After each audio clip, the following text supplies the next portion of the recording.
मंगलवार के दिन घर में ही इस तरह से कर लीजिए हनुमान जी की पूजा, सब दुख दूर होंगे। दोस्तों, मंगलवार का दिन हनुमान जी का दिन होता है, ये हम सब जानते हैं। इस दिन बजरंगबली की पूजा करने से आपके सब कष्ट दूर हो जाते हैं। शास्त्रों के अनुसार हनुमान जी प्रत्यक्ष रूप से धरती पर विराजमान हैं और जो भी व्यक्ति हनुमान जी की सच्चे मन से पूजा आराधना करते हैं उन पर सदैव इनकी कृपा बनी ही रहती है। बहुत से लोग ऐसी जगह पर रहते हैं जहां उनके घर के आसपास दूर दूर तक कोई मंदिर नहीं होता। खासकर ये बाहर विदेशों में रहने वाले लोगों के साथ समस्या आती ही है कि वो हमारे द्वारा बताए गए सभी उपायों को नहीं कर पाते, जिसके कारण वो और ज़्यादा परेशान होते हैं। तो आज की इस वीडियो में खास उन सभी लोगों के लिए जिनके घर के आसपास मंदिर नहीं है, उन्हें पूजा करने में दिक्कत होती है, या फिर जो मंदिर नहीं जा पाते, तो अब आपको परेशान होने की ज़रूरत नहीं है। आज की इस वीडियो में हम आपको कुछ ऐसे ही तरीके बताएंगे जिसे आप घर में ही रहकर अपने जीवन के कष्टों से, समस्याओं से मुक्ति पा सकते हैं। तो आइए जानते हैं उसके बारे में। उससे पहले छोटी सी रिक्वेस्ट, अगर चैनल पर पहली बार आए हैं तो चैनल को सब्सक्राइब करके बेल आइकन जरूर दबाएं ताकि ऐसी जानकारियां सबसे पहले आप तक पहुंचे, और कमेंट में जय बजरंगबली जरूर लिखें। देखिए दोस्तों, जो लोग मंदिर जाकर पूजा नहीं कर पाते, तो ऐसे में अपने घर में ही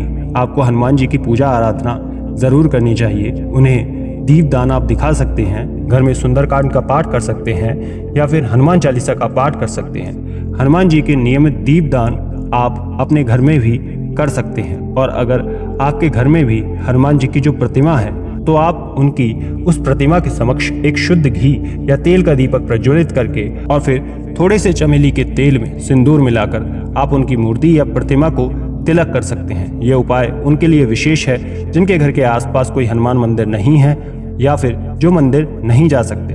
आप उन्हें मंदिर में जाकर चोला चढ़ाने में असमर्थ हैं, तो उस स्थिति में भी आप अपने घर में ही ये उपाय कर सकते हैं। तिलक करने के बाद आप हनुमान जी को तुलसी जी के पत्ते के साथ भोग अर्पित करें, हनुमान जी के मंत्रों का जप कर सकते हैं, और उनकी आरती करने के बाद आप उनके समक्ष अपनी जो भी इच्छा है, कामना है, उसे कह सकते हैं। मंगलवार के दिन इस तरह से हनुमान जी की मात्र घर में ही आप पूजा आराधना कर लेने से भी आपकी मनोकामना जो है वो पूर्ण हो जाती है। सच्चे मन से, श्रद्धा से की गई कोई भी पूजा का फल आपको जरूर मिलता है, तो इस उपाय को जरूर करें। अगला उपाय जो मंगलवार के दिन ही आपको करना है वो ये है कि यदि कोई भी बुरी नजर आप पर या आपके परिवार पर लगी हो, आपका कोई भी काम नहीं बन पा रहा है, या फिर बनते बनते बिगड़ जा रहा है, आपके घर में नकारात्मक ऊर्जा का वास हो रहा है, हर समय आपके घर में कलह कलेश बना रहता है, किसी भी प्रकार से धन का आगमन आपके घर में नहीं हो पाता है, आपके घर में धन का संचय नहीं हो पाता है, मानसिक रूप से आप बहुत परेशान रहते हैं, चाहे कर्ज की वजह से,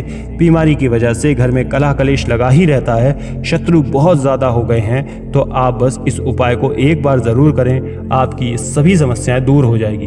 यदि बच्चों का पढ़ाई में मन नहीं लगता, बच्चे मार्ग से भटक गए हैं, तब भी आप इस उपाय को कर सकते हैं। मान लीजिए घर में ऐसा कोई व्यक्ति है जो हर समय बीमार रहता है, या फिर हर समय मन में बुरे ख्याल आते हैं, डर बना रहता है, शनि की दशा ठीक नहीं चल रही, 7.5 ढैया चल रही है, या फिर शनि की दशा से आप परेशान हैं, राहु केतु की वजह से आप परेशान हैं, प्रेत बाधा से परेशान हैं, तो इन सब से आपको मुक्ति जरूर मिलेगी। कोई भी समस्या, दुख क्यों ना हो, सब दूर हो जाएंगे। किसी भी तरह के भय, नकारात्मक ऊर्जा, डर, बीमारी, दुख, जो भी दिक्कत है, बस इस उपाय को एक बार कर लेने से निश्चित रूप से आपको लाभ जरूर मिल जाएगा।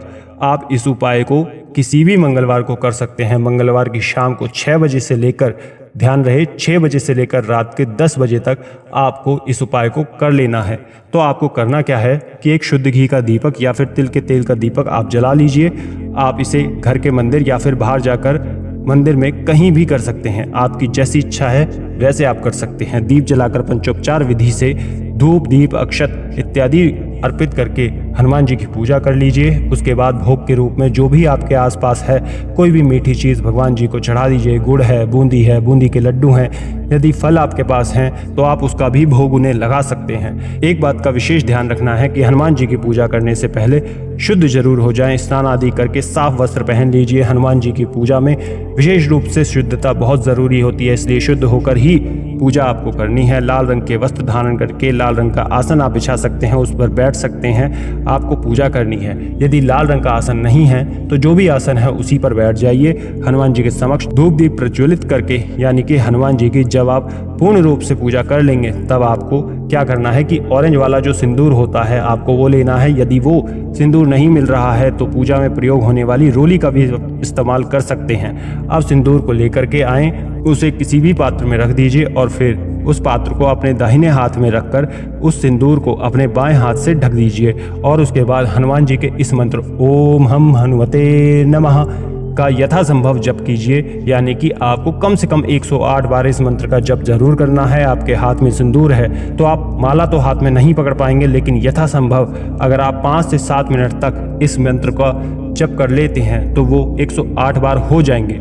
आप चाहे तो इससे ज़्यादा समय भी जप कर सकते हैं। मंत्रों से आपके हाथ में जो सिंदूर है वो पूरा अभिमंत्रित हो गया है और इस अभिमंत्रित सिंदूर से आपको बहुत अधिक लाभ प्राप्त होगा। तो आपको इस सिंदूर को हनुमान जी के समक्ष रख, यदि आपकी पूजा पूर्ण हो गई हो तो आप उनकी आरती कर लीजिए और जो भी पूजा में भूल चूक गलती हुई होगी उसके लिए क्षमा याचना जरूर कर लीजिए। और फिर आपके जीवन में जो भी दिक्कत है, परेशानी है, कष्ट है, दुख है, सब कुछ भगवान जी हनुमान जी जरूर हर लेंगे। उनसे बस आप कह दीजिए और आप प्रार्थना करिए कि आपकी जो इच्छा है, मनोकामना है वो पूर्ण हो जाए। इस तरह से आपको प्रार्थना करना है। इस तरह से प्रार्थना करने के बाद आपकी पूजा वहाँ पूरी हो जाएगी। अब आपको इस सिंदूर का करना क्या है वो सुनिए कि आप उसका उपयोग कैसे करेंगे। आपके बच्चे का अगर पढ़ाई में मन नहीं लगता तो आप उसके मस्तक पर इससे तिलक कर सकते हैं। इस तिलक को लगाने से उनका मन एकाग्र होता है, वो पढ़ाई पर ध्यान देते हैं, उनका मन इधर उधर नहीं भटकता, स्थिर रहता है। तो बच्चों की सफलता के लिए, उनकी अच्छी शिक्षा के लिए आप इस उपाय को जरूर कीजिए। अगला उपाय, आप घर के मुख्य द्वार पर यदि इस सिंदूर से स्वास्तिक बना देते हैं तो आपके घर में किसी भी प्रकार की कोई नकारात्मक शक्ति प्रवेश कर ही नहीं सकती। किसी के किए तंत्र मंत्र का प्रभाव आपके ऊपर से दूर हो जाता है, घर के भीतर की नकारात्मक शक्तियां दूर हो जाती हैं। यदि आपका कहीं बाहर ऑफिस है तो आप वहां भी इस सिंदूर से स्वास्तिक बना सकते हैं। अपने स्वयं के माथे पर आप प्रतिदिन इसका तिलक कर सकते हैं। इससे आपकी कभी किसी भी दुर्घटना में अकाल मृत्यु का भय आपको खत्म हो जाएगा। यदि आप किसी ज़रूरी काम से बाहर जा रहे हैं और आप चाहते हैं कि आपको सफलता की प्राप्ति हो जाए तो आप निश्चित ही तिलक लगा करके जाएं। आपका कार्य ज़रूर सफल होगा। नौकरी के लिए इंटरव्यू देने जा रहे हैं, कहीं परीक्षा देने जा रहे हैं, कहीं पर कोई केस मुकदमा है जिसके कारण आप परेशान हैं, तो आप उससे पहले इससे थोड़ा सा अपने मस्तक पर तिलक लगा सकते हैं और थोड़ा सिंदूर कागज में रख लीजिए, जेब में रख लीजिए, अपने पर्स में रखकर जाएं। इससे निश्चित रूप से ही आपको उस कार्य में सफलता जरूर मिलेगी। मन में बुरे विचार आते हैं, बुरे सपने आते हैं, मन में किसी प्रकार का डर बना रहता है, तो आप इस सिंदूर के तिलक से आप किसी भी प्रकार के भय से मुक्त हो जाएंगे। अब प्रश्न आता है कि इस उपाय को कौन कर सकता है? तो इसे घर का कोई भी व्यक्ति, स्त्री, पुरुष, बच्चे, बड़े, कोई भी कर सकता है। आप में से कोई भी घर का एक व्यक्ति को चुन लीजिए, उसके द्वारा इस उपाय को आप कर सकते हैं। इस उपाय से लाभ घर के सभी लोगों को मिलेगा। आप इसे किसी भी मंगलवार को कर सकते हैं। कम से कम 3 से 4 मंगलवार जरूर कीजिए, निश्चित रूप से आपको लाभ मिलेगा। आशा करते हैं आपको जानकारी पसंद आई होगी। ज़्यादा से ज़्यादा शेयर करें और वीडियो को लाइक ज़रूर करें। मिलेंगे आपसे एक नई वीडियो में एक नई जानकारी के साथ में। तब तक के लिए जय बजरंगबली।